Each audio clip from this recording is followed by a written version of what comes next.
精英上班族被推下地铁撞到异世界，转身成了年仅9岁的幼女军官。实习第一天就以一己之力阻拦敌方魔导中队入侵，被颁发银鹰勋章，成为了帝国最年轻的王牌。伤势痊愈之后，谭雅被派到帝国战术教导部队进行部队教育，安稳在后方度日的计划得逞。谭雅差点当场笑出来，但他还要装作一副犹豫的样子推辞，害怕被别人说成是后方的花瓶。长官让谭雅不要介意，就算他是王牌，帝国也不能将这么小的孩子派上战场。于是谭雅被派往兵站总监部担任技术检测要员，进行新型演算宝珠的测试。本以为是个安全清闲的工作，结果谭雅到了之后才发现安全个屁！这次测试的是支撑魔导士飞行的95式宝珠试作机。结果在实操过程中，谭雅发现宝珠的性能极其不稳定，导致它又是爆炸又是满天乱飞。谭雅打算终止测试，但技术主任修格鲁却一直让他提升高度。谭雅大骂他做的宝珠是废物，两人一言不合在公共频道上吵了起来。眼见宝珠的核心温度急剧上升，谭雅果断切断魔力供给，将宝珠内的魔力紧急排出。他以为这次能安全落地，结果下一秒再次原地爆炸。谭雅气得就要罢工，这班他是一天也上不下去了。修格鲁觉得是因为谭雅不专业而导致的操作失误，谭雅骂骂咧咧和修格鲁吵了一路。95式宝珠的结构脆弱，就算是革新技能也完全无法正常运作。修格鲁紧盯着可行性理论，认为是谭雅没有好好操作，但谭雅可是高级社畜，可能会出问题的东西一定会出问题，这不是常识吗？再这么天天炸下去，就算他有9条命都不够霍霍的。谭雅当即提出调职申请，就算上前线都别在这里抢。很快，高层判定95式缺乏泛用性和可靠性，冻结追加预算，停止研究。谭雅目的达成，悠闲地准备在帝都喝着咖啡走上仕途。突然，时间暂停，神再次出现在他面前。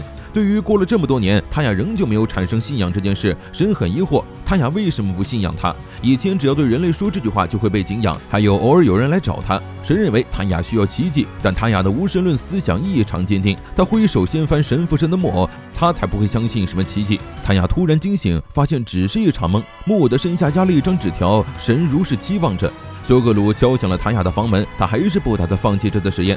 谭雅只好配合他进行最后一次95式的运行。高度超过4000之后，宝珠再次出现不稳定的问题，但是修格鲁却坚定地表示一定会成功，因为他在昨晚听到了神的声音，只要诚心向神祈祷，愿望就一定会实现。魔力系数开始发出异变，谭雅想要紧急排出魔力，结果因为同调情况混乱，宝珠濒临崩溃。偏偏在这个时候，安全装置失效了。这下谭雅还有什么不明白的？他居然被神给算计了。而就在宝珠即将爆炸，把谭雅送往极乐之时，时间再次暂停。神祝福了宝珠并创造奇迹，但是今后谭雅使用宝珠就必须赞美神明。神想用这种方式潜移默化影响谭雅的信仰。即将坠落之际，谭雅无意识念出了对神的赞美，瞬间宝珠的力量被提升至极限。95式宝珠的实验终于成功，谭雅获得了被神诅咒的力量。之后战争爆发，谭雅被紧急调往莱茵前线，为了存活，也只能边骂骂咧咧边使用这份力量。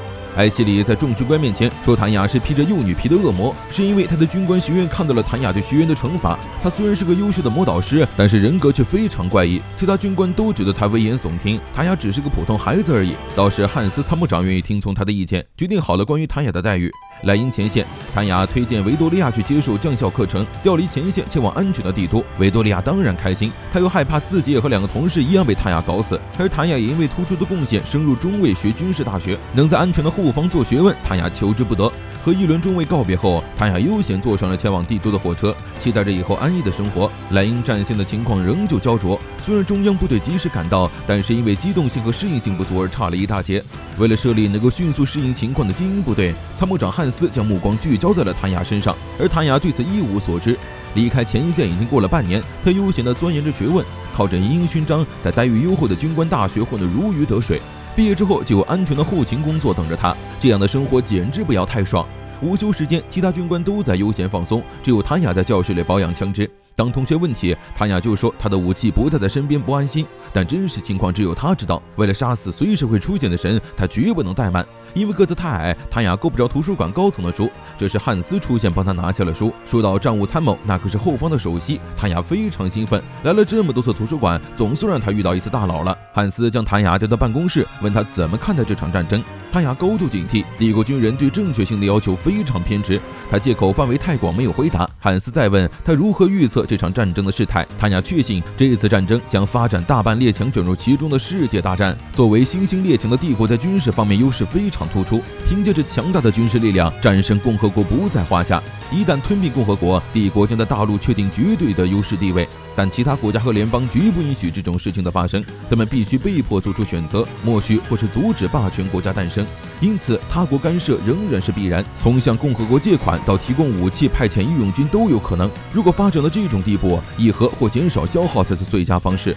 汉斯反问：“意思不就是不以取胜为目的吗？”谭雅吓出一身冷汗，赶紧解释是要以最小的代价换取敌人的溃败。汉斯又问他有没有具体方案。为了不被派往前线当牛做马，谭雅鼓起勇气提议将步兵的战术与魔导师航空战术组合使用。虽然魔导师数量少，不适合据点镇压，但是兼具火力和机动性的魔导师是削减地方兵力的最理想兵种。任何国家一旦耗尽国力和人力，就将无法再继续战争。如果想要以最低的代价获得胜利，魔导师无疑是最佳的选择。汉斯又问，若要实际运用，应该使用多大规模的魔导部队？谭雅考虑到兵站的负担，认为大队程度最为合适，同时作为战力也是最低限度的单位。汉斯觉得不错，然后让谭雅整理成正式书面文件上交。很快，谭雅的这份论文以匿名的形式交到了艾希里手中。艾希里只觉得疯狂，但是却无法否认上面的观点，而且他总觉得这种逻辑他似曾相识。谭雅的校内成绩和评价蒸蒸日上，再加上参谋本部的门路，他的升职之路简直一帆风顺。这时，同学沃格尔大卫找到谭雅，问他为什么要参军。谭雅回答，他的父亲曾经是军人，对于被母亲抛弃沦为孤儿的他，根本就没有军队以外的出路。沃格尔认为谭雅应该离开军队，他的女儿刚刚出生，一看到谭雅，他就会不自觉地想，自己的女儿是不是也会去打仗，将年幼的孩子送到战场上是不正确的。谭雅认为沃格尔是个善良的人，正因如此，他应该趁着疯狂的帷幕还未拉开，退居到后方，这也是为了不让他女儿被送到战场。在谭雅的劝说下，沃格尔告别仕途，他毫不费力地将熟知战场并具有良知的人拉到自己阵营。莱茵战线因中央主力重新部署保持稳定，但西方战线军即将崩溃也是事实。当务之急是防卫战力增强和重组，但现状而言，大规模的军事管辖区重组非常困难。在参谋本部的军事会议上，汉斯提出了一个提案，设立一支新的快速应对魔导大队，而他已经找到了优秀的人才。此人不仅战功显赫，其提交的论文也展现了他卓越的视野和判断力。没错，汉斯推荐的人正是谭雅。艾希里得知这枚消息后，脸色难看。虽然他说过谭雅是披着幼女的恶魔，但上司却认为谭雅已经在军官学校成长了。但人的本性怎么可能说改就改？艾希里突然想起那份报告，果然就是谭雅写的。谭雅被库尔特和汉斯叫去共进晚餐，并商讨毕业后的配属事宜，给谭雅选择，不论哪个都是本国安全的部队工作，积累2年经验就能走上参谋军官这条路。谭雅窃喜之时，总参谋向他递来另一份提案，人事的通知完全是个样子，打从开始就没给谭雅选择的余地。汉斯打算把新设立的快速应对魔导大队交给他，谭雅这才发现自己给自己挖了多大一个坑。统帅快速应对大队可比前线风险大多了，快速应对大队直属参谋本部，所以谭雅是实质意义上的最高长官。谭雅想以自己官职低微推辞，但汉斯早就安排好了，毕业的同时将任命他为编队官并晋升大尉，然后利用编队大队的功劳强行晋升为少校，从中尉一跃成为少校。谭雅完全没有拒绝的余地，并且又在近期内完成48人以下的组队。汉斯还是顾及了一下谭雅待人苛刻的传闻，让他在选人的时候留意一下。谭雅万般不愿，想着在选拔上多花些时间，结果不到1周，无数简历蜂拥而至，根本不是一个人能够处理的量。而就在谭雅准备以人手不足为由拖延时间时，维多利亚居然再次被派到了他的身边。